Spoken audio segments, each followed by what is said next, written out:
ದೇವರಿಗೆ ತುಳಸಿ ಏರಿಸಬೇಕು. ದೇವರಿಗೆ ತುಳಸಿ ಏರಿಸಬೇಕು. ಅದರೊಳಗೂ ಕೂಡ ಮಂಜರಿ ಅಂತ ಆ ತುಳಸಿ ತೆನೆ ಬಂದಿರ್ತದೆ. ಅಂಥದ್ದು ಆ ಮಂಜರಿಯಿಂದ ದೇವರ ಪೂಜಾ ಮಾಡಿದರೆ ಇನ್ನೂ ಮಹಾಪುಣ್ಯ ಅಂತ ಇದೆ. ಸಾಮಾನ್ಯ ತುಳಸಿಗಿಂತಲೂ ಮಂಜರಿಯನ್ನ ದೇವರಿಗೆ ಸಮರ್ಪಣೆ ಮಾಡಿದರೆ ಬಹಳ ವಿಶೇಷ ಅಂತ. ಏನು ಮಾಡಿದರೆ ರಾಯರು?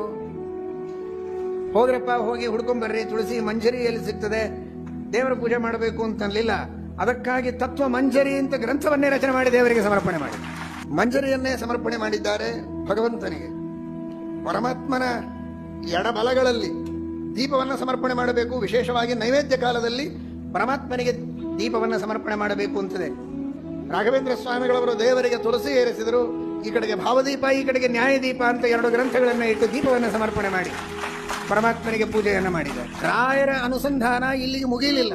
ದೀಪ ಕೊಟ್ವಿ, ದೀಪದಿಂದ ಏನು ಪ್ರಕಾಶ ಬರ್ತದೆ, ಬೆಳಕು ಬರ್ತದೆ, ಅದು ಕೂಡ ಮತ್ತೆ ಬೇರೆ ಜಡ ಪ್ರಕಾಶ ಬೇಡ. ದೀಪದಿಂದ ಏನು ಪ್ರಕಾಶ ಬರ್ತದೆ, ಬೆಳಕು ಬರ್ತದೆ, ಅದು ಕೂಡ ಮತ್ತೆ ಬೇರೆ ಜಡ ಪ್ರಕಾಶ ಬೇಡ ಅಂತ ಪ್ರಕಾಶ ಅಂತ ಚಂದ್ರಿಕಾ ಪ್ರಕಾಶ ಎಂಬ ಗ್ರಂಥವನ್ನ ಬರೆದು, ದೀಪ ಅಷ್ಟೇ ಅಲ್ಲ, ಅದರಿಂದ ಬರೋ ಪ್ರಕಾಶನೂ ವಾಂಗ್ಮಯವಾದದ್ದೇ ಇರಲಿ ಅಂತ ಪ್ರಕಾಶ ಎಂಬ ಗ್ರಂಥವನ್ನ ಕೊಟ್ಟು ಪರಮಾತ್ಮನಿಗೆ ಸಮರ್ಪಣೆ ಮಾಡಿದರು.